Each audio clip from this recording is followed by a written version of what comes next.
Hola, muy buenas tardes a todos. Mi nombre es Rodrigo Ciarafia y les doy la bienvenida a este nuevo encuentro de profesionales que lo prepara en esta oportunidad la radio Negocio y Construcción y con una transmisión en directo en todas las redes sociales del medio de difusión Negocio y Construcción, entre ellas Facebook, Instagram, YouTube, Twitter y LinkedIn. Por lo tanto, estamos en estos momentos siendo visualizados en todas las redes. Eso es un tremendo evento de cómo poder llegar con información de calidad a toda la industria de la construcción. Hoy día nuestro objetivo es mostrarles qué es lo que estamos haciendo en la industria en lo relacionado a especificaciones técnicas. Y antes de partir y presentar a los profesionales que hemos invitado para esta ocasión, les quiero contar, medio de difusión Negocio Construcción, es un medio que tiene una revista digital, ustedes pueden descargar mensualmente o una vez que están suscritos de forma gratuita, la van a recibir mes a mes.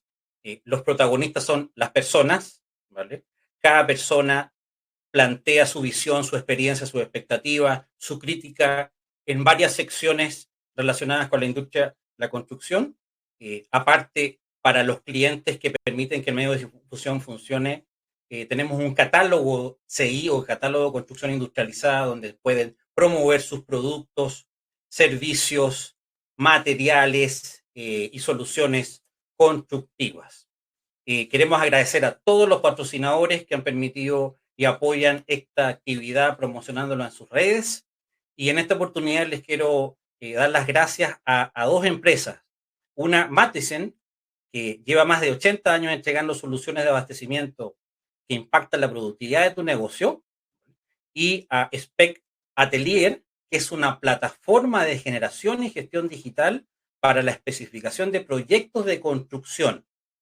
Vamos a hablar de la automatización de las especificaciones técnicas, así que es una empresa a la cual le van a poder sacar bastante provecho y jugo para que puedan hacerle consultas. Paul Eaton debe estar ahí conectado, que es uno de los directores de innovación.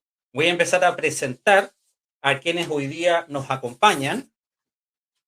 Primero, a Carla Tapia Guerrero, va a empezar a mostrarse ahí con su cámara. Hola, Carla. Hola, hola, buenas tardes.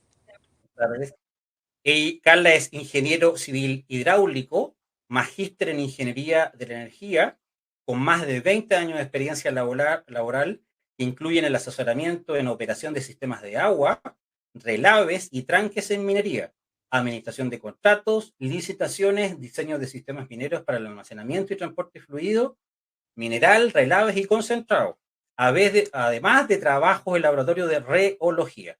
Actualmente es la superintendente de gestión de procesos TFT de Minera Los Pelambres. Un gusto, Carla, y bienvenida. Muchísimas gracias. Gracias a todos. El segundo invitado es Israel Garrido, que es jefe de la División de Inspección de Obras en el IDM, que es parte de la Universidad de Chile. Lleva 11 años en la entidad, habiendo pasado por coordinador de proyecto y jefe de proyecto. Es el ingeniero civil de estructura en construcción de la Universidad de Chile. Israel, muchas gracias y bienvenido. Hola, hola, buenas tardes. Y por último, presentar a Raúl Irarrázaval, arquitecto y actual director nacional de arquitectura, de la División de Arquitectura del Ministerio de Obras Públicas. Muy, muy buenas tardes, Raúl, y gracias por estar participando con nosotros en esta actividad. Hola Rodrigo, buenas tardes. Bien, primero contarles a todos los que nos están escuchando que tanto Raúl como Israel participaron en la edición de julio de Revista Negocio Construcción, donde se habló de las especificaciones técnicas. Siendo un tema como tan duro o tan neutro, porque no llama a movilizar, es junto a los planos uno de los principales documentos para poder diseñar, construir y hacer un buen uso de la infraestructura que construimos. Por lo tanto, era necesario generar esta instancia para poder conversar. Vamos a ir de lo más básico hasta después, hasta lo más complejo. A mí me gustaría, el que levante la mano empieza, es una conversación como si estuviéramos almorzando en el 13. Primero, para toda la gente que nos está escuchando, ¿qué son las especificaciones técnicas? Israel, tú en el IDM las desarrollan, las generan, incluso hasta las corrigen. ¿Y qué rol cumplen en un proyecto de construcción? Mira, bueno, primero las gracias por la invitación. La verdad es que, como tú dices, es un tema que se saca poco a la luz, siendo que uno de los más importantes durante la etapa no solo de construcción, sino que cuando se define el contrato de construcción, cuando nace el itemizado de precio. La verdad es que es un documento que liga la etapa de diseño, de construcción, de licitación, está presente durante todo el ciclo del mismo. Entonces, como tú dices, en el IDM nosotros hacemos proyectos de rehabilitación, de refuerzo, de reparación, en general no de diseño de estructuras nuevas, pero cuando tenemos que hacer estos proyectos de reparación o de refuerzo o rehabilitación, la verdad es que tenemos que generar especificaciones técnicas y nos damos cuenta de lo difícil y la cantidad de trabajo que implica hacer una especificación técnica que después nos genere requerimientos de información que son los que nacen durante la etapa de construcción.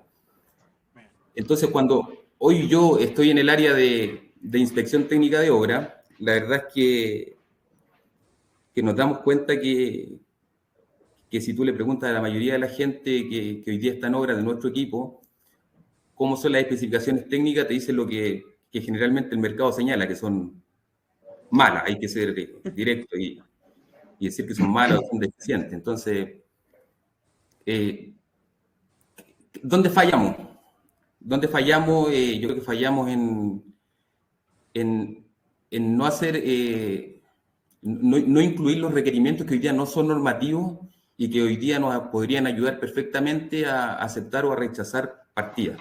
Entonces, yo creo que hay que darle la importancia que corresponde y estas instancias son totalmente necesarias para poder llegar a buen puerto, porque están olvidadas.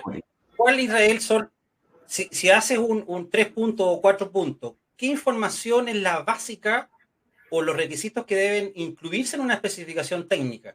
Porque yo también trabajo en la industria de la construcción y uno ve siempre, mira las características del hormigón, de cómo se coloca, que la madera, que el acero, pero no veo métodos constructivos mucho, poco. Recién están apareciendo al incluir especificaciones con métodos constructivos, porque se da por hecho que el hormigón va a estar terminado con una funcionalidad, una estética, un confort, pero no se habla del método constructivo, se habla que tiene que cumplir un desempeño.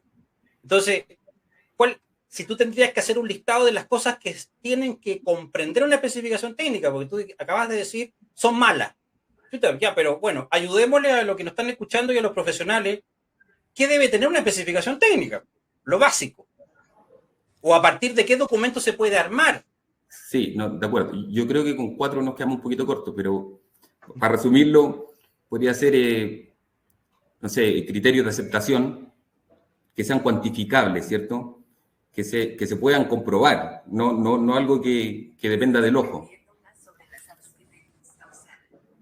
¿Ya? Ese es un tema. El otro es, efectivamente, los métodos constructivos. Si alguna actividad necesita de alguna otra actividad precedente antes de ser ejecutada, tiene que estar indicado también. Lo otro, los requisitos normativos. Cuáles son los tipos de ensayos o a qué norma tiene que atenerse cada una de las partidas que va a ser ejecutada, también es súper importante. Las tolerancias que entran en los criterios de aceptación, ¿cierto? Que uno puede ya, con el que uno puede definir si va a aceptar o va a rechazar alguna partida, como te decía adelante. y algún tipo de referencia que no sea normativa. Yo creo que ahí es donde está la parte más difícil, cuando uno no puede tomar un documento que sea obligatorio y tiene que definir ciertos criterios tomando como referencia a otros documentos. Hay muchos documentos, por ejemplo, hoy día existe el manual de tolerancia de la CDT, existe el protocolo de revisión de vivienda terminada también de la CDT. Entonces, todos esos documentos sirven para tomarlos como referencia y en vez de declarar que se use el documento, podríamos tomar aspectos que ya están definidos y llevarlos a la especificación técnica como tal. Cosa de que el profesional no tenga que ir al documento después a buscar el número. Pero yo creo que eso es como lo principal. Hay muchas otras cosas que deberían incluirse. De hecho, en la norma chilena vienen una lista de características que debería cumplir cada partida y son más de 4.000 partidas, no sé, fácil, las que salen enumeradas ahí en el itemizado, que debería incluir cada documento. Entonces, por eso te decía que un 4 yo creo que uno queda corto, pero si te puedo nombrar las principales son esas. Mira, interesante. Raúl, tú lideras bueno, cuando le pregunto a los del MIMBU me dicen que ellos son el ministerio más grande. Cuando le pregunto al MOP me dicen que ellos son el ministerio más grande. Voy a hablar con el MOP. Ustedes son el ministerio más grande. ¿Cómo? Diría cuál es el ministerio más efectivo. Ay, ya están llegando los mensajes diciendo, no. Tú lanzaste, yo siempre tiro la primera piedra, me reta, me dice, no, por favor, no generé. Pues no, mira, ambos son importantes, debo aclararlo, y cada uno hace pegas muy distintas. Uno es infraestructura y el otro es vivienda y políticas urbanas. Bien. ¿Cómo han sido estos 3 años y medio en el MOP liderando? Tú estás viendo lo que son proyectos de hospitales, cárceles y qué otra cosa. ¿Y cómo te ha ido con eso? Porque ustedes contratan ya sea con directo o mandan a contratar directo o también a través de concesiones. ¿Cómo les ha ido con las especificaciones técnicas? Porque los proyectos de ustedes son multidisciplinarios y son unos monstruos de proyectos. Por lo tanto, la cantidad de partidas que señalaba recién Israel, es que sorprendente. ¿Cómo lidian con eso tu equipo? ¿Pero cuál ha sido tu experiencia? Mira, a ver, ha sido una muy buena experiencia y debo decir también que personalmente ha sido un trabajo muy entretenido, además. Así que yo personalmente estoy muy contento, sobre todo viendo que al menos las obras acá que se proponen construir, se construyen. Aquí es un ministerio donde uno puede ver, tocar lo que se hace. No son papeles o temas administrativos, son obras concretas. Yo creo que eso es una satisfacción que yo creo que pocos profesionales pueden tenerlo y en forma tan continua. Eso es muy gratificante. Pero yendo ya al tema más puntual. Manejar obras grandes es difícil. Significa es un tremendo buque con muchos actores, pero yo diría que lo más importante en este panorama es, y lo hemos ido comprobando, es tener un buen diseño, un diseño completo, previo.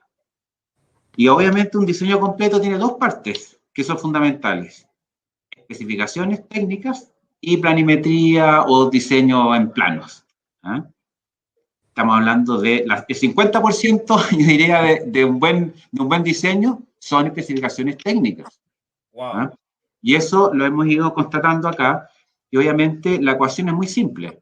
Un buen diseño genera una muy buena ejecución. Un mal diseño genera una mala ejecución. Nosotros tenemos un ranking. ¿Cuáles son los contratos con más RDI? Ojo, no siempre, esto no es proporcional. No porque tenga más RDI va a ser peor o mejor la constructora o el diseñador. Pero da un índice que uno de alguna manera lo puede indexar. Entonces, obviamente, como decía Israel, los RDI se generan de dudas de las especificaciones o de la planimetría. De ahí la importancia de las especificaciones. No quiero dejar de pasar también algo que dijo Israel, que es bien importante. Todo lo que tiene que ver con los procedimientos. Estamos muy mal acostumbrados a entender las especificaciones casi como la definición de un material. Pero el procedimiento muchas veces se ignora, o cómo se van a generar toda la metodología de construcción. Y ese es un tema, mira, que le hemos dado vuelta acá, se están generando especificaciones mucho más completas. Estoy dejando de lado todo lo que tenga que ver con globales, proformas o unidades, sino me refiero exclusivamente a los procedimientos y metodologías. Es algo que yo creo que estamos al debe, ¿ah? Y esto me refiero a las consultorías de ingeniería y de arquitectura. Los procedimientos son pobres y le estamos dejando toda la responsabilidad a las constructoras. Tú te referías ahí a lo que citó Israel sobre proceso, es casi que mostrar en un diagrama de flujo la consecutividad de las etapas, no solamente el resultado esperado y el material base con que se va a hacer algo.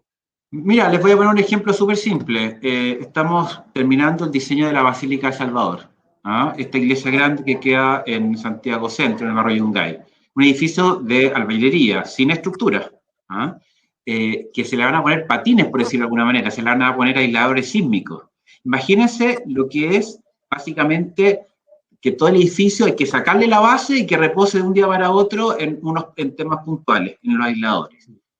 Los diseños nos dicen, oiga, primero tiene que aprimar esto, tiene que sacar esto otro, después tiene que poner el andamio acá, tiene que sacar el pilar, en fin. No explica bien el procedimiento. Y en la práctica, un proyecto de restauración tan complejo como ese, si yo lo llevo, le dejo toda la responsabilidad al constructor, se enreda entero y se alargan los procesos, las programaciones, en fin. Los procedimientos son vitales. Mira, Carla, la invitamos porque, primero, yo le digo seca a las personas. Carla es seca porque ha pasado por varias empresas muy importantes. Hoy día está en la minera Los Pelambres y está en la etapa en área de gestión de procesos. Yo he tenido la oportunidad estos últimos 3 años de estar participando en proyectos mineros y el estándar de exigencia documental, procedimiento, especificaciones es otro respecto a lo que es infraestructura, entre comillas, más pública o incluso privada de edificación. Entonces, ¿qué está haciendo de diferente la minería, Carla, son 2 preguntas. ¿Qué está haciendo de diferente para poder tener un estándar tan alto? Y si ese estándar tan alto lo vale o está supravalorado y solamente genera baja de productividad, porque esa es la otra discusión, que cuando yo construyo en minería no puedo empezar a montar a las 8 de la mañana una estructura industrializada. Hay charla, hay procedimiento y puedo empezar a las 10:30, 11. Y después en la tarde lo mismo, es decir, ya no voy a montar todo el día, voy a montar la mitad del día. Entonces ahí ¿qué pasa con eso? Tu opinión y tu experiencia, obviamente. Sí, bueno, hay 2 cosas.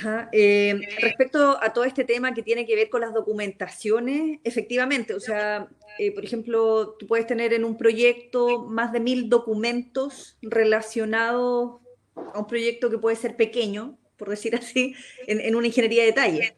Entonces, en la minería normalmente, claro, tú tienes mucho software, te apoyas con mucha tecnología, que de repente tienes otro tipo de recursos que a veces todo el tema público no los tiene disponibles, digamos, porque obviamente se priorizan otras cosas.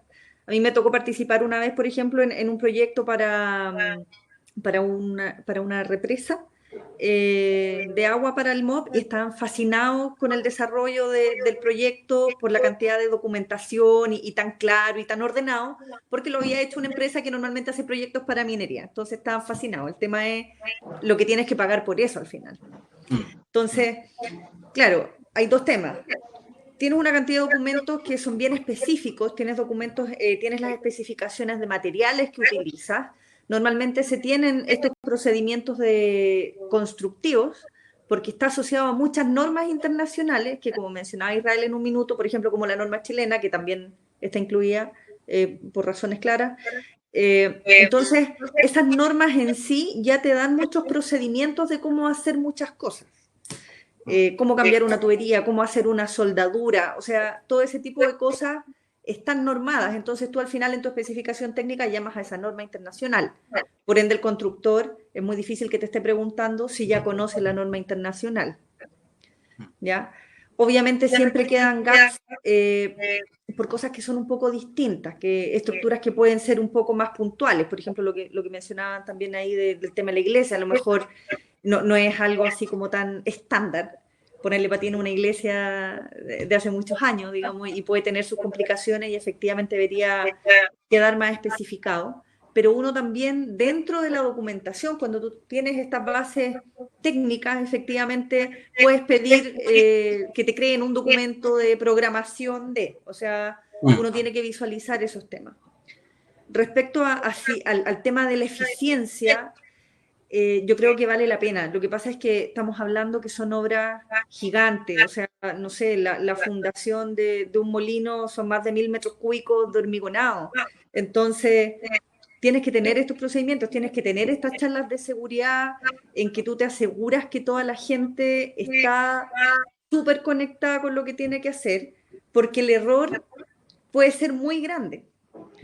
Perder una persona en una obra tan grande, obviamente no tiene comparación a nada, o sea, con esas horas que tú pierdes.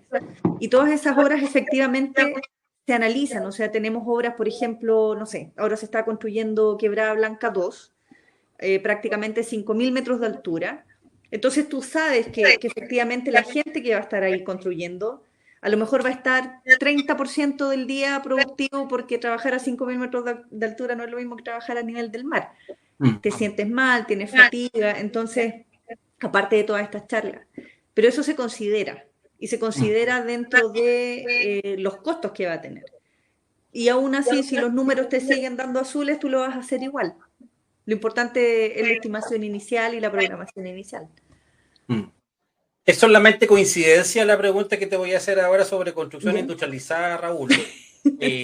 Pero, ¿por qué en Chile los hospitales, las cárceles, los colegios se siguen construyendo de método tradicional, teniendo la oportunidad de introducir la construcción industrializada con prefabricados, con hormigón, con madera, con acero, para que no se enojen, porque cuando digo solamente hormigón dicen, Rodrigo, no, todos los materiales.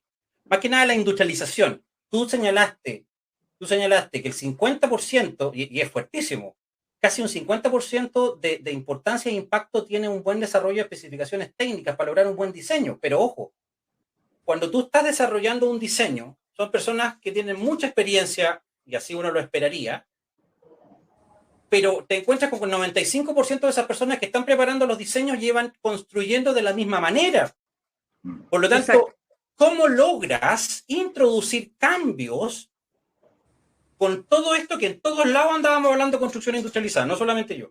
Entonces, ¿cómo logras hacer ese cambio? Porque si a ti te proponen una manera de construir y todos lo hacen igual, le vas a decir, no, quiero que lo construyas de otra manera y que reduzcas mucho el tiempo, y te van a decir de inmediato, no, es que sale más caro porque es nueva tecnología. Mentira, no es nueva tecnología, son métodos constructivos. Entonces, ¿cómo logramos ese cambio? Sí. Mira, Rodrigo, a ver, son cambios culturales. Nos cuesta cambiar nuestras costumbres, nuestros hábitos. O sea, lo vemos con el BIM, por ejemplo, y quiero hacer el paralelo con el BIM, porque tiene una lógica muy similar a la industrialización. El BIM no querían ponerlo, simplemente. La gente se resiste, porque se resiste a aprender BIM. Mira, fue como el cambio también, y hago el paralelo con el AutoCAD. Cuando llegó el AutoCAD, no, ¿cómo voy a dejar de dibujar? Costó mucho, pero al final no quedó otra opción. Con el BIM, lo mismo. Nosotros como ministerio tenemos una meta al 2025, por lo menos en la división de arquitectura, el 100% BIM. Y aquí quiero hacer el paralelo entonces finalmente con la industrialización. Nosotros tenemos que ser forjadores de cambios, y yo creo que las instituciones públicas tienen ese deber. No puede ser de que si los privados no logran adaptar la industrialización, el sistema público se quede ahí mirando expectante de que lo hagan los privados. Yo creo que aquí hay que tomar la iniciativa y forzar un poco. Se hizo con el BIM, que se está haciendo desde el Estado, se está forzando el BIM. Yo creo que con la industrialización se debiera hacer, pero ojo, y acá yo quiero ser bien responsable. Los sistemas industrializados tienen que ser competitivos, tienen que ser alternativas reales. Nosotros nos hemos tirado a la piscina con una cárcel, incluso 100% industrializada con prefabricados, y no resultó. Y por un problema comercial, de stock. Entonces, en esto hay que ser muy serio. Si vamos a exigir un 20, un 30% de las obras públicas que tienen que tener un componente de industrialización, tenemos que estar seguros que el mercado sea capaz de responder a esa exigencia. Y obviamente en costos y plazos razonables. Oye, fue un boomerang lo de la cárcel. Éramos varias empresas que estábamos promoviendo el uso de los prefabricados, pero no fue un error del producto ni esto. No, está bien. Es para otro webinar, así que hagamos uno paralelo de inmediato. Sí. Oye, pero mira, perdón, Carla, pero es que un dato bien importante. Hay muy buenas experiencias también de obras públicas con sistemas industrializados. El Estadio Tierra Campeones en Iquique. Sí. 100% industrializado y resultó muy bien. Y ahí está el edificio, dando muy buen servicio. Exactamente. Sí, yo quería un poco complementar porque no es algo que solamente pasa en obras públicas. Al final, en los privados tampoco es que ya listo, hagamos todo ahí con módulos y no, sí, tampoco es tan fácil. Porque como dices, hay mucha gente que tiene muchos más años de experiencia, que está acostumbrada a hacer las cosas de cierta manera. Y yo creo que con el tiempo, de a poco, con esto de las nuevas tecnologías, por ejemplo, lo mismo del BIM, porque en minería también se están aplicando los temas de BIM, porque, por ejemplo, Codelco es una empresa que de algún modo es estatal, entonces sabemos que todos los proyectos van y apuntan hacia allá y por ende todos tenemos que ponernos como en onda y empezar a hacer los proyectos en BIM. Tiene mucho que ver con las nuevas generaciones al final, que de a poco van un poco convenciendo como a los que ya llevamos más tiempo de ciertas cosas y a perder un poco el miedo. Entonces también las empresas se atreven con liderazgos un poco más jóvenes y al revés, pues la gente que tiene más experiencia también a veces está siendo un poquito más flexible, cuesta, pero ya son los menos. De hecho, ahora el mismo tema de la pandemia, que es todo tecnológico, que antes nadie quería conectarse, ahora todos se conectan. Y también, pues, o sea, uno va siendo más flexible cada vez y yo creo que está empezando a pasar y uno ya empieza a mirar las nuevas tecnologías y un poco a innovar, aunque tú dices que efectivamente esto no es algo nuevo, lleva más tiempo, pero ya uno se va atreviendo más. Nosotros nos atrevimos a hacer una pregunta en la edición de la revista de especificaciones técnicas. ¿Es el manual de carreteras del MOP una gran especificación técnica y en paralelo deberíamos crear un manual de edificación pública, sabiendo que hay tremendas obras? Y tú nos diste la sorpresa, Raúl, nos indicaste que se está preparando un documento. Bueno, la especificación, el manual de carretera es una biblia de muchos volúmenes y tomos, es decir, fueron muchos años de desarrollo, pero hay formatos tipo, hay construcciones tipo, hay especificaciones de material, está todo, y tiene el concepto de presas, tiene el concepto de tener soluciones repetitivas, estandarizadas, es decir, es a prueba de, y los contratos se gestionan en base al manual de carreteras, y es espectacular, no hay duda, no hay interpretación. Entonces, ¿cuál va a ser esta novedad del manual de edificación que lograste contar en esa edición y que no muchos se dieron cuenta, pero va a ser un tremendo documento? Sí, mira, Rodrigo, esto tiene que ver con una política de edificación pública que no existe en Chile. El Ministerio de Vivienda tiene una ordenanza general que define reglas generales, pero edificación pública, cualquier unidad técnica se genera sus propias especificaciones y su propio sistema. Entonces, a pesar que esto se podría llevar a una ley más adelante, pero por mientras nosotros nos contentamos con hacer una política que incluye varios productos. Entre esos está el manual de edificación pública, que es bastante complejo de hacer porque estamos hablando de 21 carteras distintas, proyectos distintos. No es lo mismo una comisaría, un centro cultural, un museo, un hospital, un laboratorio, una universidad. Son todos distintos, educación, en fin. Entonces, cada uno tiene necesidades distintas y hay que empezar a categorizar, a especificar, en fin. Es una tremenda tarea, pero si hay alguien que tiene que hacerlo, somos nosotros. Yo creo que somos una institución que está destinada a eso y tenemos que tomar la iniciativa, y no solamente para ser aplicada por nosotros, sino para ser aplicada por cualquier unidad técnica del Estado o asociada al Estado. Wow. Y bueno, yo he aprendido también durante estos años que las cuestiones no son automáticas, requieren años. Esto no es para 3, 5 años, es decir, de aquí a 10 años vamos a poder tener un manual medianamente armado para poder declarar las reglas en cada contrato y lograr introducir modificaciones para que tengamos construcciones más eficientes, más productivas y con menos RDI o solicitudes de información. Y sobre todo, Rodrigo, también de diferenciar lo que es la edificación privada de la edificación pública, que tiene estándares distintos. Una edificación pública tiene que durar, por decirlo algo, 40, 50 o 100 años. ¿Ah? Tiene que tener estándares de materiales que sean mucho más durables. No puede, por ejemplo, estar regida por modas pasajeras, ¿ah? Porque pasan de moda y uno ve este edificio, un edificio que tiene 10 años, 15 años, que ya se ve muy viejo. Es absurdo. ¿Ah? En fin, tiene una serie de reglas que son muy distintas a la edificación comercial o privada, por decirlo de alguna manera.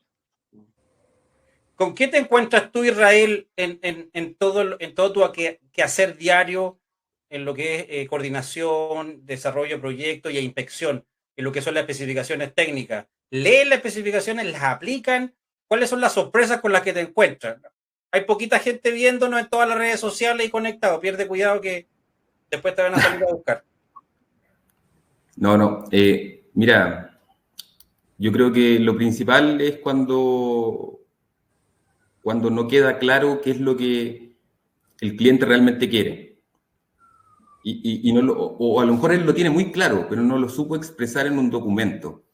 Entonces, cuando nosotros somos, en este caso como inspección técnica, representantes del cliente en obra, nosotros no pensamos como él, o sea, no tenemos la misma idea en la cabeza. Entonces, si no está claro en el documento, para nosotros es súper complejo poder aceptar una partida, por ejemplo. Y eso genera ineficiencia, genera retraso. ¿Por qué? Porque no sabemos si lo que está ejecutado realmente es lo que él pidió. ¿Por qué fue tan ambiguo o porque no puso la información que hoy día no tenemos nosotros cómo comprobar que el pedido se cumplió? Pero ¿qué pasa? Mira, mezclando, Raúl, cuando tú quieres construir un edificio, vamos a un hospital, y se desarrolla a través de una concesión, construye y después opera y lo mantiene.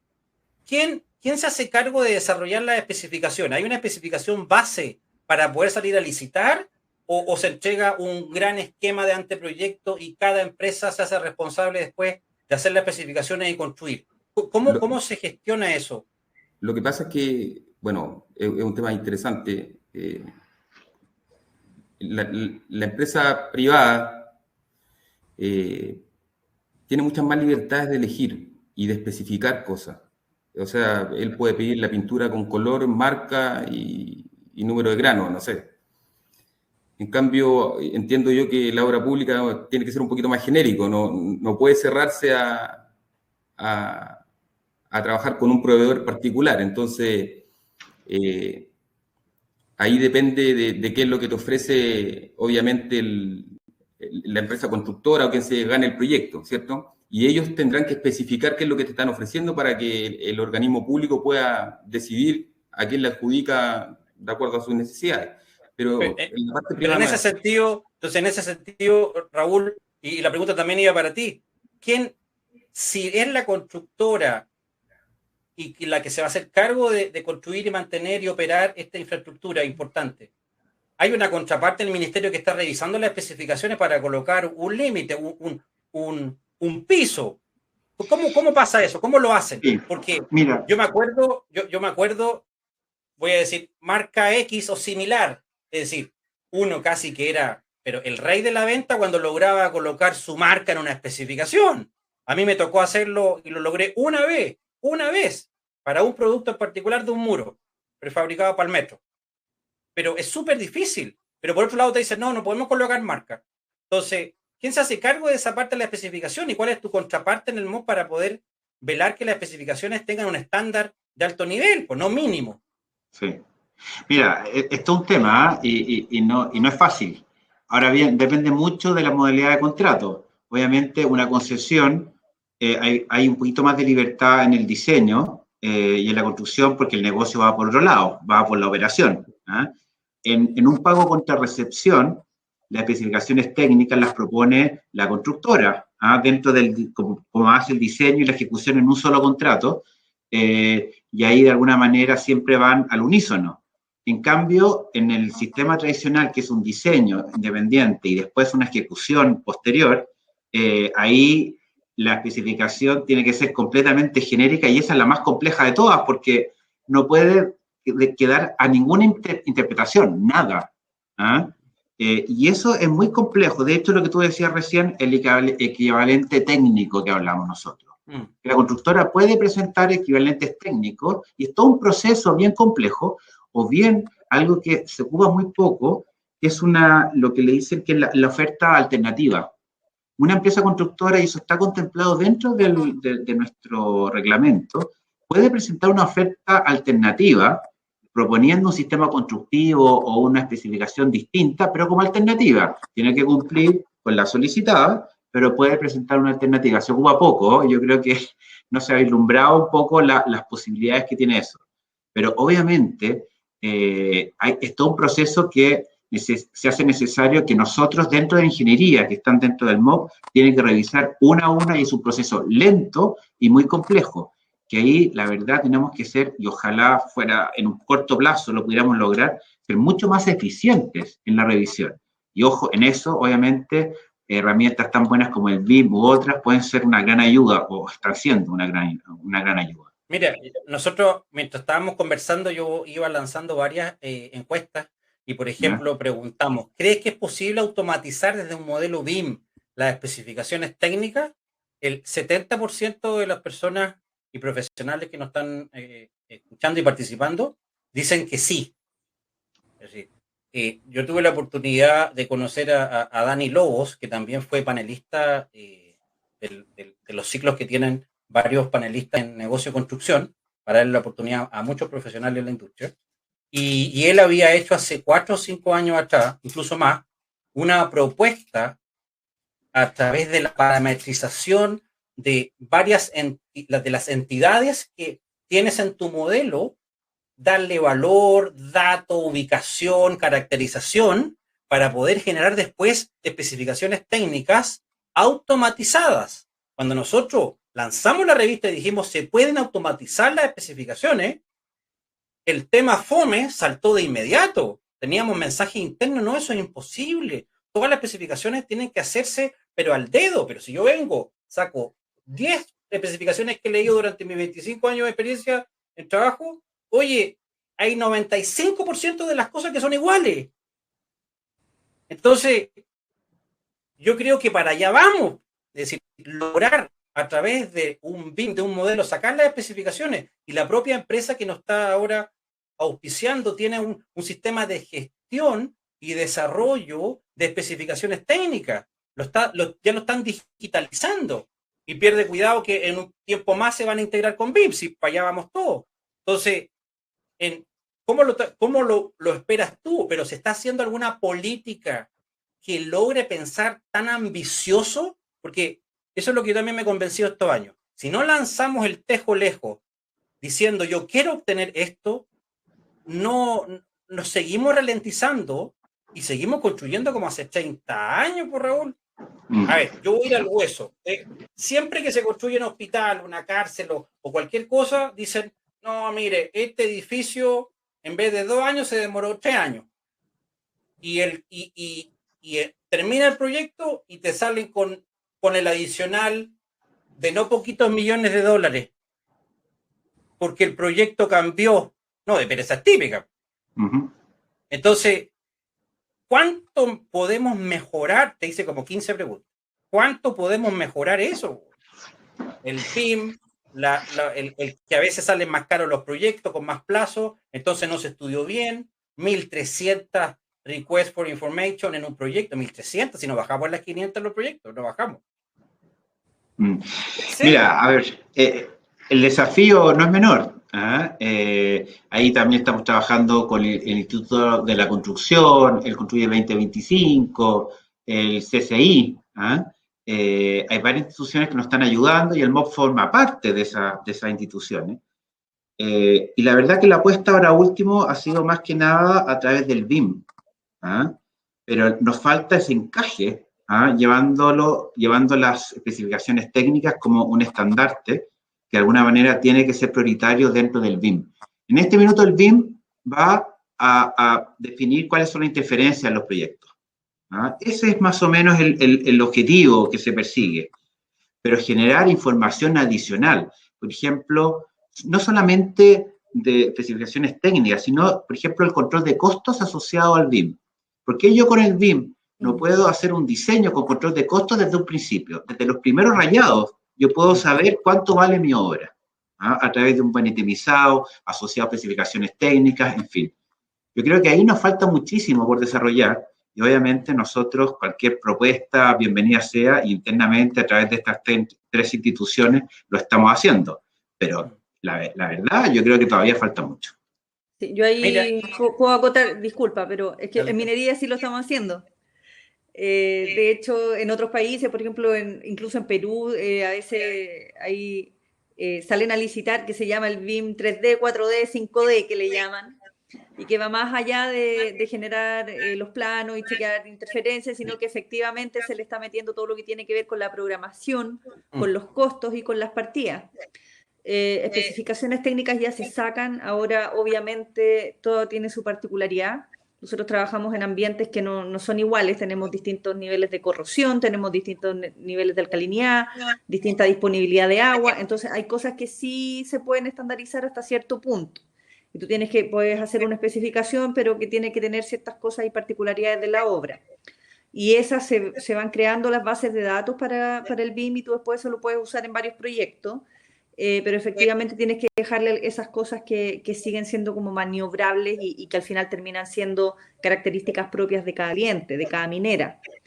Y se están pidiendo, incluso han salido una serie de diplomados en las universidades. Yo en particular hago clases en la Universidad Católica, y hay diplomados que tienen relación con los temas de BIM y de análisis de datos, para poder manejar todo este tipo de cosas nuevas y de información, y para poder sacar los proyectos, como te digo, en el BIM 3D, 4D, 5D, N y a la N. Mira un comentario que nos hacen de la gente que está chateando. Juan Roberto Matu. Yo estoy de acuerdo con él, aunque me llegue un boomerang. Otro punto de vista es los verdaderos profesionales, más que los verdaderos, los que tienen más experiencia, te estoy cuidando, Juan Roberto, trabajan y están en terreno, haciendo equipo con sus colaboradores. Es decir, el que tiene más experiencia en cómo atender los problemas y también avanzar en un proyecto de construcción, están en terreno, es cierto. Y en oficina, según él, no están. Yo creo que tiene un poco de razón Juan Roberto, porque cuando tú te encuentras con un estudio, a mí me pasaba en una obra que el administrador me decía, Rodrigo, hay que entregar un informe de rendimientos y de costos finales de cada las partidas para enviárselo al área de estudio. Y tú te encontrabas que los rendimientos no fueron ni parecidos a lo que se estudió, y también los costos diferentes, con algún tipo de inflación o alguna variación por alguna razón.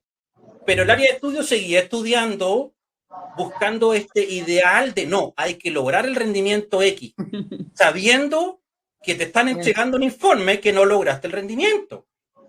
Entonces, yo creo que tiene mucha razón Juan Roberto en cómo logramos, y eso es un trabajo colaborativo. Yo creo que tú lo ves eso, Israel, en cómo logramos la comunicación entre las obras y la oficina para que haya una retroalimentación de la experiencia y la realidad de las cosas. Es que, bueno, yo también le encuentro razón. De hecho, yo creo que regularmente esa comunicación no existe o muy poca. Y si complementamos eso con muchas veces el desconocimiento normativo, porque hay gente que vomita normas en las especificaciones técnicas y después nosotros como inspección vamos y queremos aplicar esa normativa y levantamos requerimientos de información porque no se ha cumplido algo de la normativa. Cuando llega a la oficina de los proyectistas, es una sorpresa, porque dicen, oye, pero yo no pedí esto.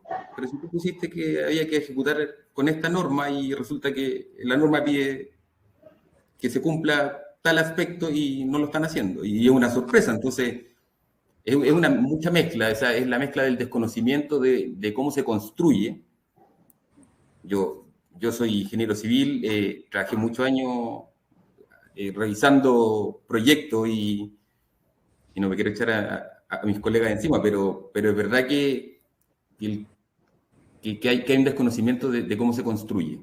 Entonces, al diseñar y tratar de traspasar los procedimientos, los métodos constructivos a un documento sin haberlo hecho nunca, es complejo.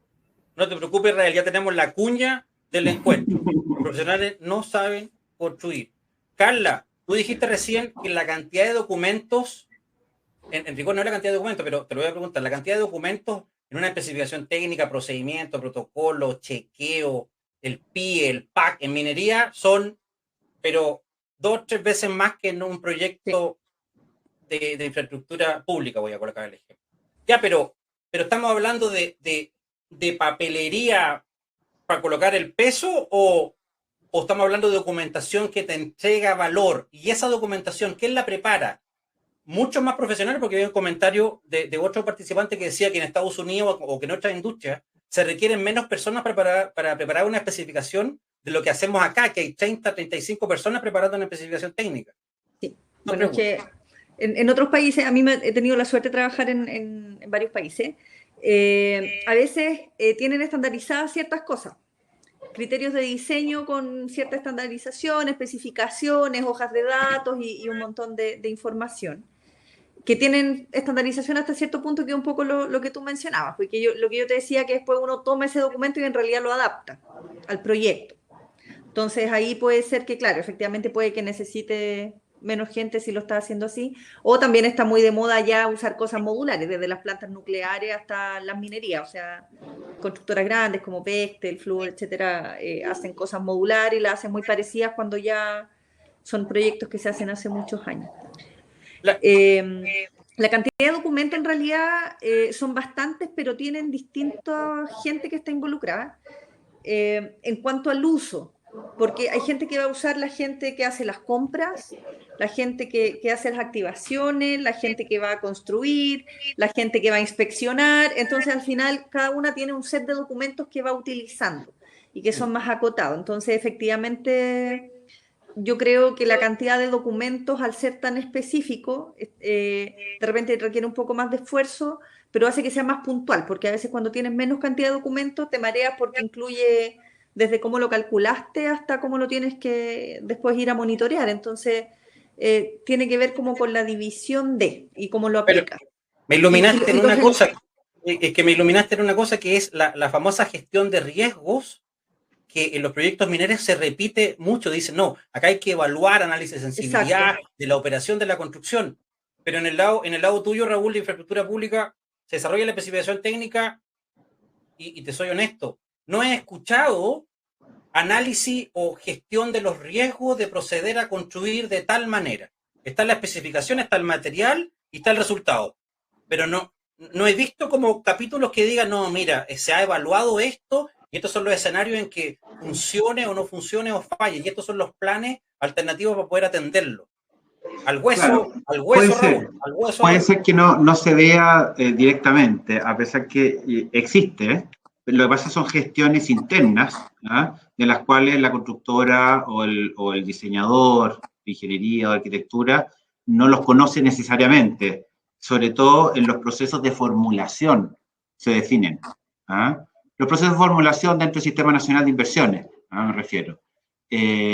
Pero sí, yo creo que también se pueden mejorar muchísimo y yo creo que la minería en ese sentido es un muy buen ejemplo. Sí, es que ahí nosotros también incorporamos normalmente a la gente que va a construir y a la gente en las distintas etapas. O sea, cuando se hacen a veces, hay montones de talleres de riesgo que después terminan en un reporte de riesgo para que lo vea el directorio y todas las personas que tienen que tomar decisiones. Pero se involucra a la gente que va a desarrollar ingeniería, normalmente se invitan, por lo menos, gente que va a trabajar en la construcción, como para poder detectar cuáles son los riesgos de todas estas decisiones. Se hace un poquito más abierto, se hacen tipo talleres, y después de eso ya se hacen todas estas evaluaciones con las medidas de control, mitigación y todos los costos que conlleva ir minimizando los riesgos. Mira, no sé si me voy a salir del tema, pero a veces lanzo el tejo con temas idealistas diciendo, oye, así como la carta GAN en 2D, dice actividades, partida y plazo, ¿por qué no inventamos el concepto de carta GAN 3D? ¿Y para qué sirve? Porque cuando tú haces un estudio de un proyecto en base a una especificación, ahí hay un proyecto y haces un programa de construcción, se declara una responsabilidad en base a rendimiento, a uso de materiales y a procesos y a resultados para lograr recepciones. Pero con el BIM tú podrías, con el BIM así como si fuera mi amigo, con BIM tú podrías generar una carta GAN 4D que existe, que se puede hacer. Eso existe. Y tú podrías controlarlo en la etapa previa para que aquí quede claro si el proyecto que se preparó por esta oficina de ingeniería o arquitectura está incompleto y atendemos todas estas solicitudes de información, las SDI, y también vemos el compromiso y conocimiento de la empresa constructora de decir, no, acá yo tengo modelado mi proyecto de principio a fin y no es difícil, siempre lo he pensado que no es difícil, modelarlo completo y casi que al mes tener una foto, incluso se puede día por día. En este mes yo tenía que tener construido esto, estas áreas liberadas por parte del mandante para poder empezar a atacar con cuadrillas otros frentes de ataque. Entonces, se disminuye en forma sustantiva el tema de los claims, Raúl. Porque la plata, yo creo que se ha pagado un hospital más con a veces estos claims que aparecen y que no me voy a decir que son de $1 millón, son de 100 para arriba.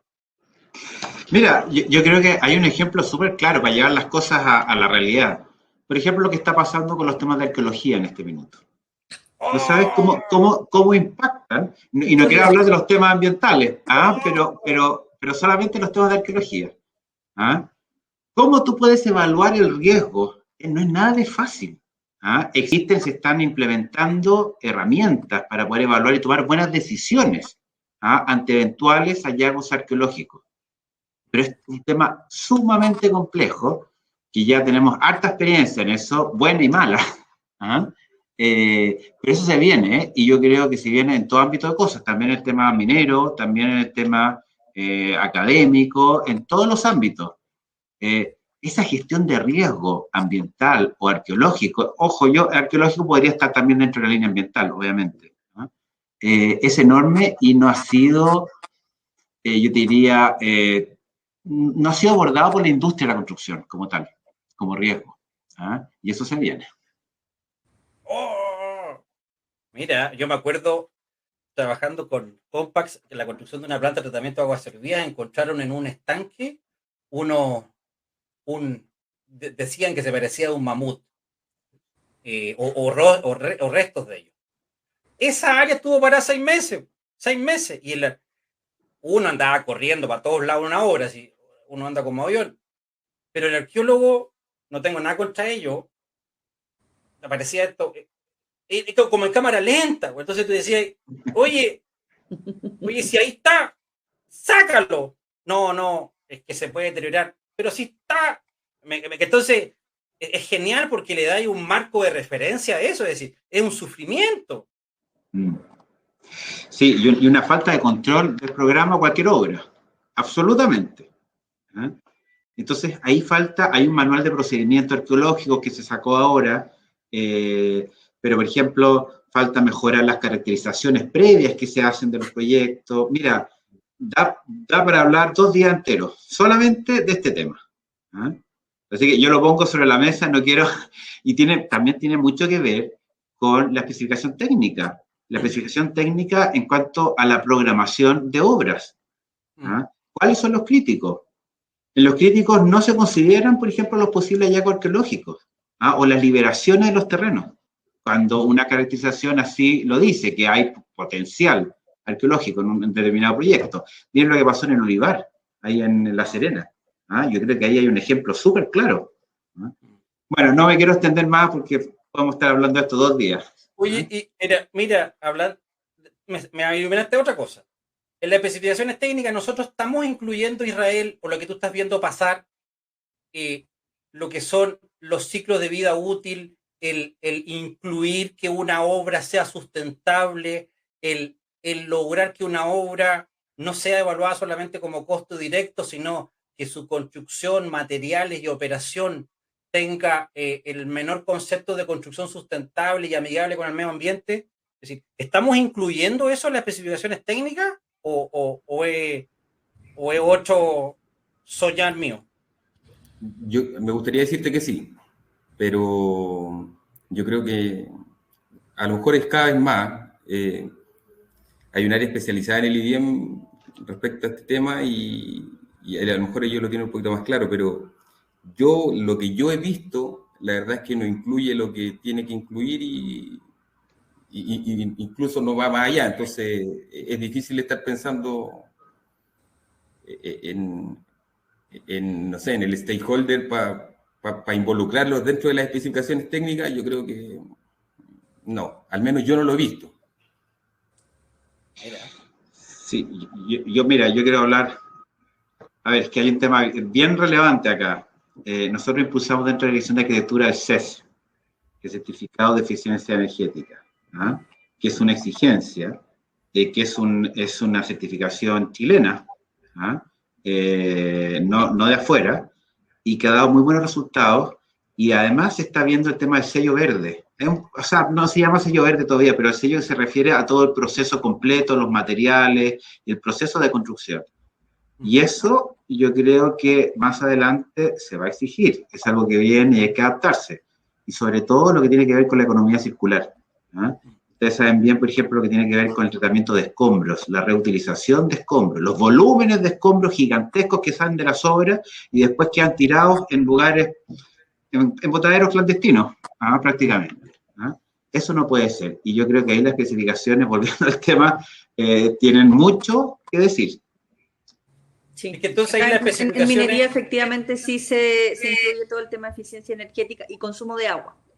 Ya, o sea, tratar de... se priorizan las tecnologías que tienen bajos consumos Pero todo porque es casi una imposición, ¿o no? ¿O es una lo que pasa es que igual también se trata un poco de... Bueno, además que es más nueva la tecnología, y eso te va como renovando un poco las tecnologías. Pero también, pues también tiene que ver con temas de comunidades, que tú sabes que siempre es mejor visto el proyecto si se considera todo ese tipo de cosas. Entonces podemos empezar a proyectar que la especificación técnica es un documento que tiene un tremendo potencial en varios aspectos: costo, programación, secuencia de actividades, introducción de nuevas soluciones, pero no le estamos sacando partido. Entonces y lo que veo que son puras unidades aisladas que desarrollan esto, es decir, están los especificadores, que son las grandes empresas de ingeniería generalmente, que presentan el cómo construir, pero como decía hoy alguien del chat, sí, pero esas personas no tienen mucha experiencia algunas en las obras, y de nuevo hacemos luz. Bueno, ¿cómo lo hacemos para poder incluir en esas especificaciones un documento que sea potente y que se le pueda sacar partido? Mira. Sí, mira, ahí hay un desafío bien importante. Al menos a nosotros nos pasa en los proyectos de arquitectura que hay especificaciones por especialidad y hay una especificación general. El encargado de hacer la recopilación de todo es el responsable del diseño, que es generalmente el arquitecto. Y claro, al final no puede ser que las especificaciones sean un pegoteo de distintos documentos que llegan y se ponen. En el fondo, ahí es vital la coordinación. Vuelvo al tema del BIM, que es una herramienta muy importante para que eso resulte bien, pero tenemos que llegar y tenemos que lograr una especificación que sea un solo documento, no sea una recopilación de distintos documentos con distintos estándares. Tiene que tener una sola matriz. Y eso es un desafío que no siempre se logra. Mira, Israel, ¿qué te ha pasado? Porque te encuentras a veces en las discusiones sobre las interpretaciones de las especificaciones técnicas. ¿Cómo lo resuelven? Porque finalmente eso genera problemas de costo, cobro de gastos generales por plazo o interpretación del desempeño de los materiales. ¿Hay alguna norma hoy día en Chile? Tú dijiste que hay muchos documentos, pero tú citaste, Raúl, también en la revista, no sé si era la norma 1156. Exacto. Ya, vale. Pero esa norma, admito, no la he visto, no la he leído, te cita las bases de cómo armar una especificación, así el marco mínimo para incluir y hacer una especificación. Sí, la verdad que es como un orden y designación de las partidas. Es una herramienta, es una norma que se oficializó según un decreto el 2019, entiendo, ¿no? Un año después de que se creó algo así. Entonces debería ser obligatorio. El problema es que hoy día poco se implementa.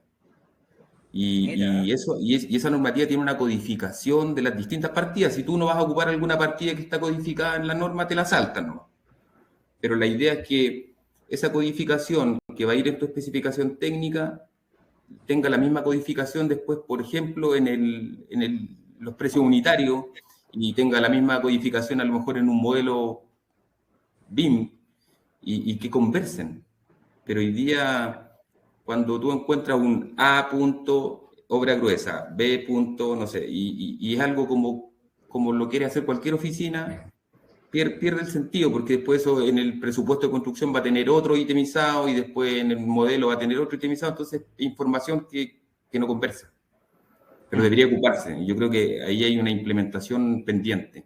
No es tan antigua la norma, o sea, si se oficializó el 2019, pensemos en que después vino la pandemia y un poco estacionó esta implementación, pero debería utilizarse. Es necesario. Sí, yo vuelvo al tema del conocimiento de las personas en el desempeño de los materiales. El otro día un amigo me decía, mira, Rodrigo, yo llevo 20 años trabajando, 40 y tantos años tiene un colega mío, en hormigones. Y hay gente, cuando yo voy a las obras, me decía es una persona, Rodrigo Reyes, lo voy a decir para que no digan que es la historia mía.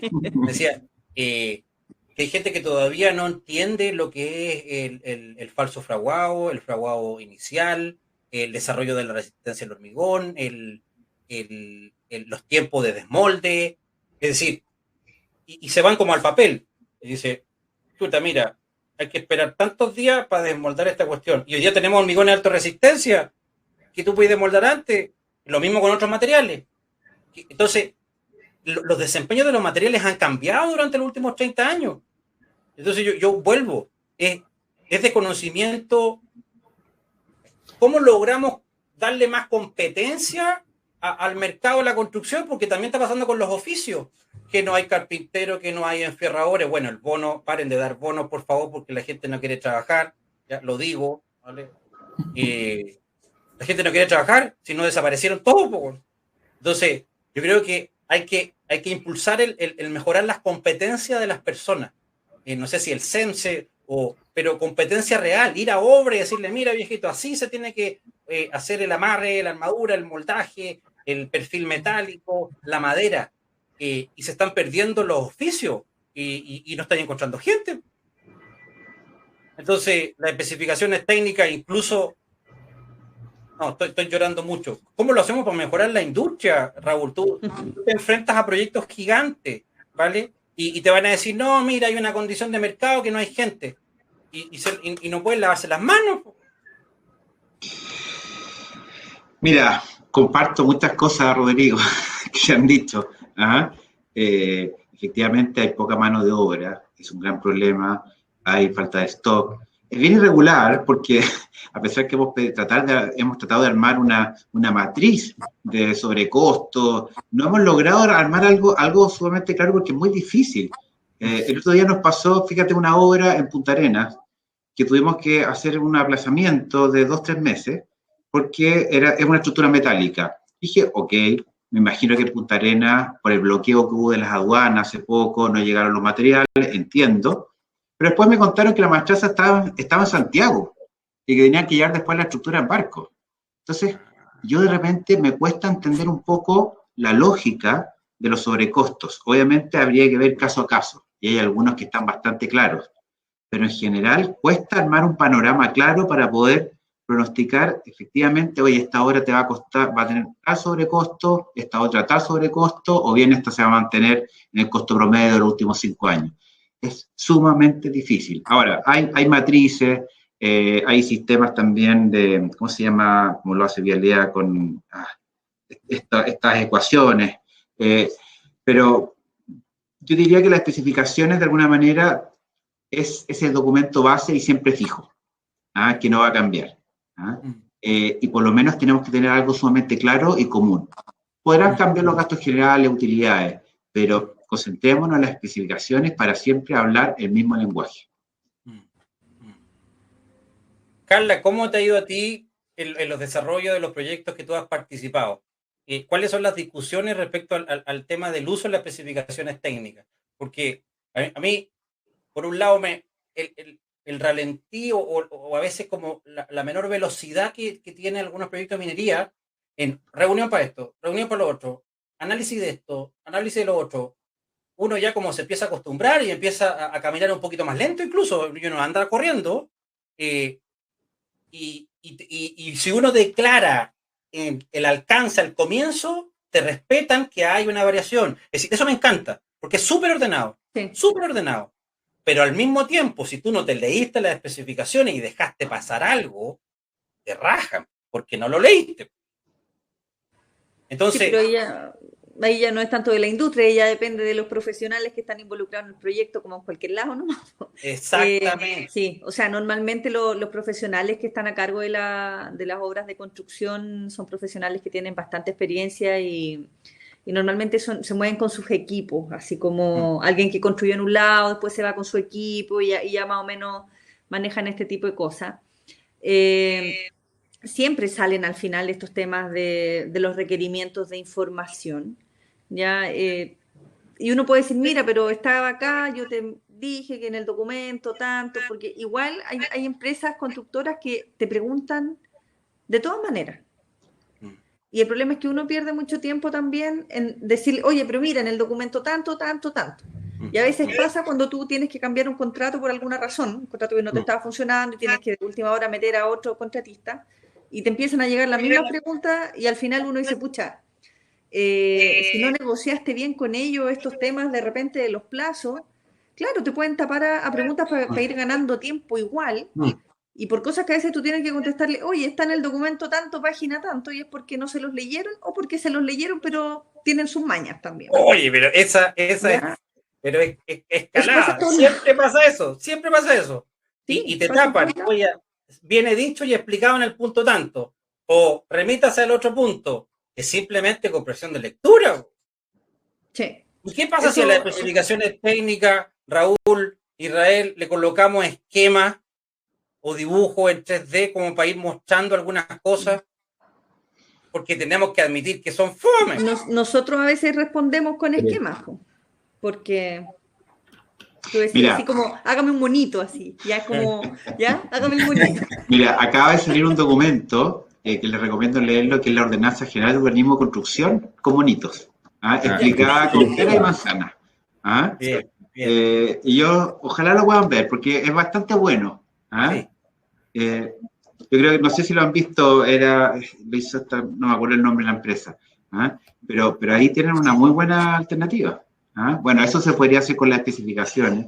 Habría que tener una biblioteca de dibujos para poder ir indexando todos los dibujos, pero yo creo que también tenemos mucho que hacer en lo que tiene que ver en las especificaciones, sobre todo en presupuesto, con un tema gráfico. Son muchas veces la falta de comprensión tiene que ver con la presentación, cómo formateamos las cosas. Y eso se ve en todo tipo de cosas. Las cartas Gantt, esas sábanas enormes, que uno las mira y se enreda ya, se le nublan los ojos de puro ver tantos números y tantas líneas para todos lados, necesitan de una forma y una expresión gráfica, y te lo digo también como arquitecto, que sea mucho más adecuada. Mira. Ahora, nosotros, dentro de esta cantidad enorme de documentos, también tenemos los típicos. Y ahí tenemos el típico de conexión, el típico de unión, el típico de todo. Entonces eso también son muchos documentos, pero también están estos que nos toman de complemento para la especificación. Van a pasar a tener de 300 páginas a 500 páginas con dibujo. Sí, claro. Pues, no importa, no me ha entretenido. Pero va a ser más entretenido, de verdad. Claro. Miren, hemos estado, increíble cómo se pasa el tiempo, a todas las personas que están participando. Nosotros nos juntamos siempre a 1 o 2 días antes para poder conversar de lo que va a ser esta actividad. Y yo siempre les digo, esta cuestión se va a pasar súper rápido. Vamos conversando y nos vamos conociendo. Pero hemos atendido muchas cosas, muchas preguntas. Ha habido mucha interacción en el chat. Hay unos que están reclamando hasta porque el Condit o el PVC, obviamente. Todo esto yo se lo voy a poder compartir a cada uno de ustedes, Raúl y Israel. Hay unos que se fueron así a la vena por un problema que tuvieron en un proyecto en un hospital. Obviamente no es el espacio para la discusión, pero lo que sí es cierto es que hubo un problema y no va a ser malo el que se pueda atender o poder darle una respuesta. Hay gente de todos lados, de Argentina, de Perú participando. Mira, Esteban Vergara, BIM es una plataforma que genera una comunicación fluida en los proyectos que si es correctamente alimentada es la herramienta que permite visualizar en línea el proyecto para todos los participantes en la obra. Esteban, estoy de acuerdo contigo, pero acuérdate, son personas que requieren capacitación, requieren introducirse, requieren tiempo. Es decir, esta es la definición estándar para lo que nosotros aspiramos. Pero después a que una empresa, una organización, yo hablo y digo, no, mira, yo trabajo con BIM, sí, somos 2 o 3 personas que están en varias especialidades, pero lo estoy utilizando a un nivel estándar aquí y todavía ni siquiera estoy ocupando el 4D o el 5D. Es decir, y admito que lo empezamos a ocupar solamente para el dibujito, para mostrar que se veía bonito. Sí. Entonces, de ahí a declarar cada ítem, cada entidad, si falta empuje en el mercado para poder sacarle provecho. El plan BIM a mí me encanta. Yo me inscribí en el curso, voy a verlo, es un introductorio, pero hay que sacarle partido a todo nivel de profesional, de todas edades, de toda especialidad. Yo creo que nos cuesta aprender a mejorar. Nos cuesta aprender nuevas cosas. Mira, es la cultura. Tenemos culturas que están muy enraizadas de alguna manera y nos cuesta mucho ver que hay distintas alternativas y mejores alternativas, ¿no? La experiencia efectivamente pesa mucho, pero no es lo único, ¿no? También tiene que haber apertura. Yo, la verdad, quiero ir cerrando y primero agradecerles la gran participación. Mira, quiero compartirles un video de esta empresa que está participando, auspiciando, lo que es bien interesante porque ellos están diciendo que pueden automatizar en forma y digitalizar la generación y desarrollo de las especificaciones. Déjenme mostrárselo a todos. Voy a ingresarlo acá. Apaguen sus cámaras, no, ni siquiera las apaguen porque van a salir de inmediato. Mira, se los voy a mostrar. Solamente apaguen la bocina de ustedes para que no se... Exacto, micrófono. Y qué viejo, bocina. Gracias, Carla, por decirme que tengo...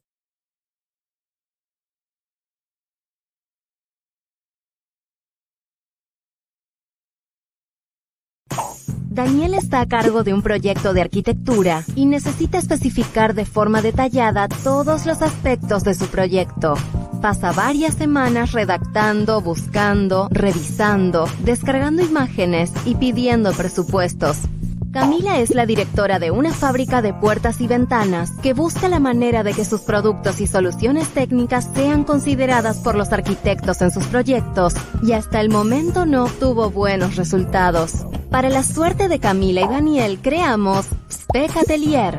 Spec Atelier es una plataforma de generación y gestión digital para la especificación de proyectos de construcción.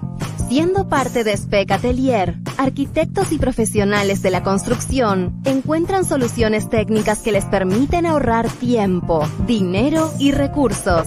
Sé parte de la comunidad de Spec Atelier y dinamiza la gestión de tus proyectos.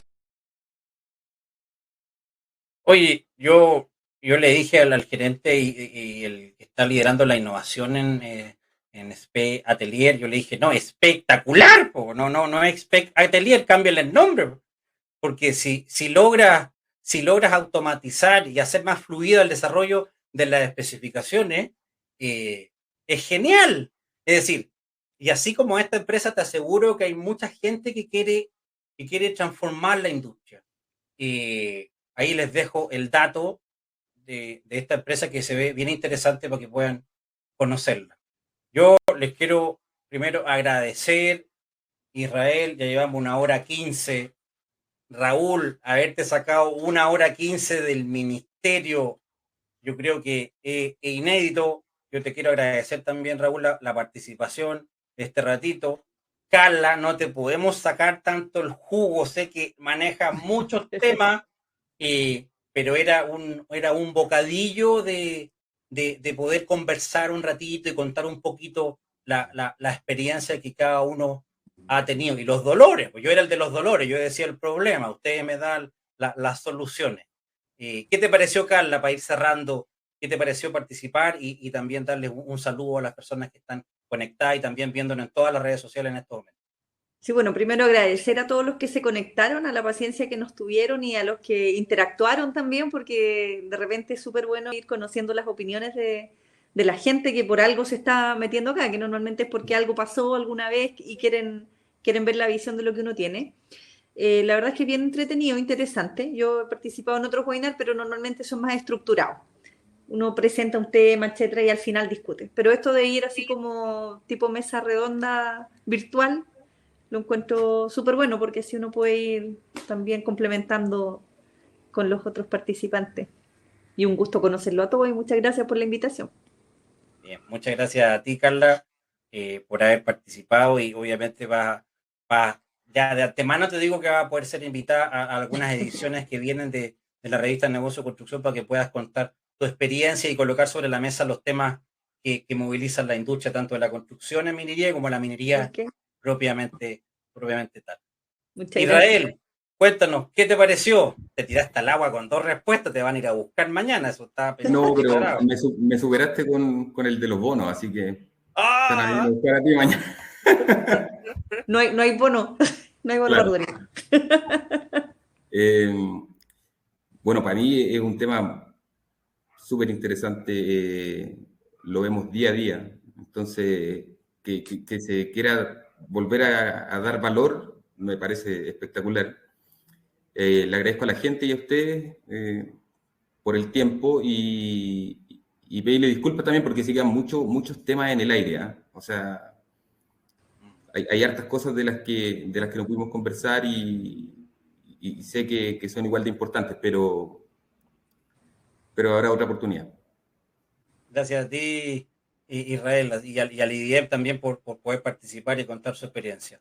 Raúl, ¿qué te pareció esta actividad y cuál es tu mensaje, siendo uno de los, estás liderando un área que moviliza, genera y va a generar mucho empleo y requiere el apoyo y compromiso de grandes constructoras y también de todos los subcontratistas, contratistas y proveedores de muchas especialidades para que podamos cambiar un poquito la imagen de Chile y tengamos infraestructura, más infraestructura, porque no puedo decir más de calidad. Antes yo decía de calidad, pero ahora no. Ahora tú ves los hospitales, son espectaculares y ve infraestructura que está al mejor nivel de cualquier país desarrollado. ¿Cuál es tu opinión y un mensaje para todos de tu despedida? No te escuchas, te apagaste. Tiene la bocina apagada. Ahora, ya, Cal. Ahora tu cámara no se ve. Espérate. Ahora, Ahí sí, ahí sí, ahí está. ahí sí. Mira, yo te agradezco la oportunidad, lo he pasado muy bien, debo reconocerlo. Y sobre todo, mira, yo quiero destacar algo que poca gente sabe. Los chilenos en general ven una obra lista, terminada, y creen que es un proceso simple. Yo creo que nadie se imagina la cantidad de gente y de profesionales que hay detrás de cada obra, la cantidad de documentos, la cantidad de horas de pensamiento, de rabia, de análisis, ¿ah? Y de alegrías también muchas veces. Pero cada obra da para escribir un libro, y varios libros tal vez. ¿Ah?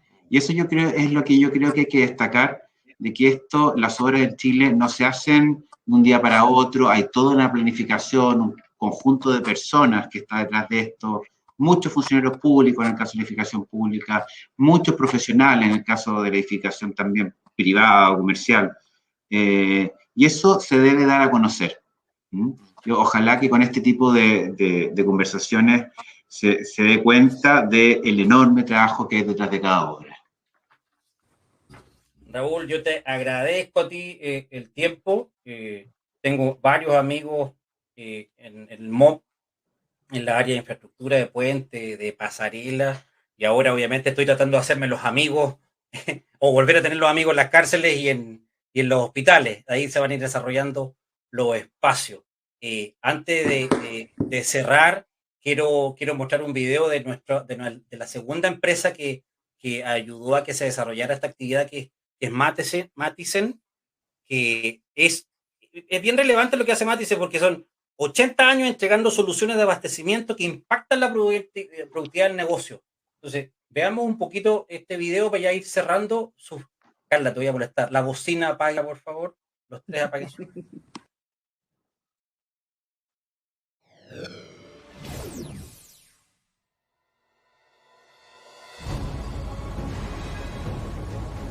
Más de 70 años de trabajo nos convierten en líderes en el abastecimiento de diversas soluciones para los sectores de la industria y la construcción. Somos una compañía global de 8 empresas productivas y 20 centros de abastecimiento con presencia en América, Europa y Asia. Desde nuestra llegada a Colombia en el año 2005, nos hemos caracterizado por un crecimiento rentable a la vanguardia de las tendencias del mercado, con proveedores de excelencia que hacen parte de nuestra cadena de valor para impactar sustentablemente los objetivos de nuestros clientes.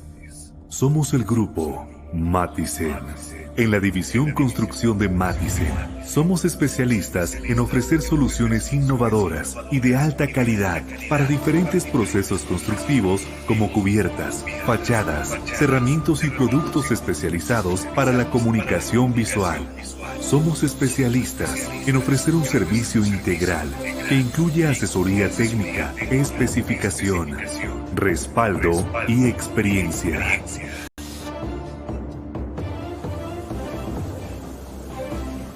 El acceso a nuestros productos y servicios está disponible a través de nuestra red de distribuidores y tiendas de grandes superficies a lo largo de todo el país, llegando a nuestros clientes de manera oportuna y con servicio especializado.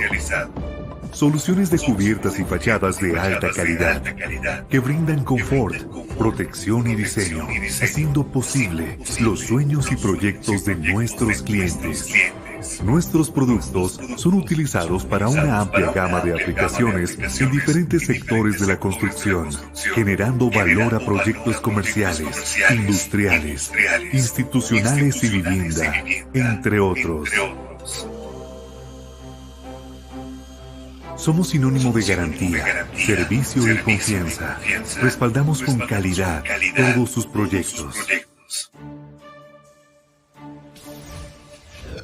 Matisen, División Construcción. Interesante. Les reitero, muchas gracias, se pasaron y que las labores que ustedes desarrollen sigan teniendo éxito. Generamos un nuevo vínculo para poder apoyarnos en las cosas que tengamos la oportunidad con IDM, en el tema minero, en el tema de arquitectura. De eso se trata también, de generar las oportunidades de desarrollo y comunicación entre nosotros. Un abrazo a ustedes tres y a todos los que nos están escuchando. Yo voy a terminar haciendo un canal de televisión, si eso está ya, pero está fijo. Y me dicen, mira, Rodrigo, hay que poner la cara de esta manera y haz énfasis en estas frases. A mí me gusta, pero me siguen retando por las cosas que hay que mejorar. Un abrazo, Raúl, Israel y Carla. Se pasaron. Muy buenas tardes. Muchas gracias. Voy a colocar ahora un video de cierre, así que ya pueden apagar su bocina y también apagar su cámara. Se pasaron. Igual, que esté muy bien. Muchas gracias.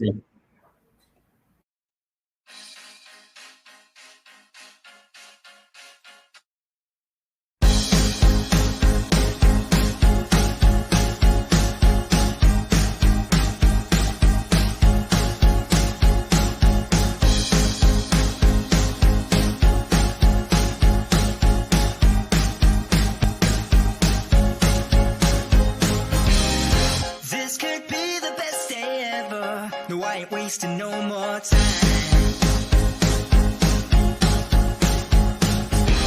Dragging my feet, it's now or never, 'cause the future's open wide.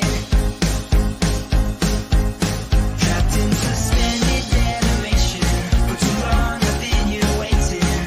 My foot to the brakes every day, and I spend half my life just slumbering, and the other half just wondering.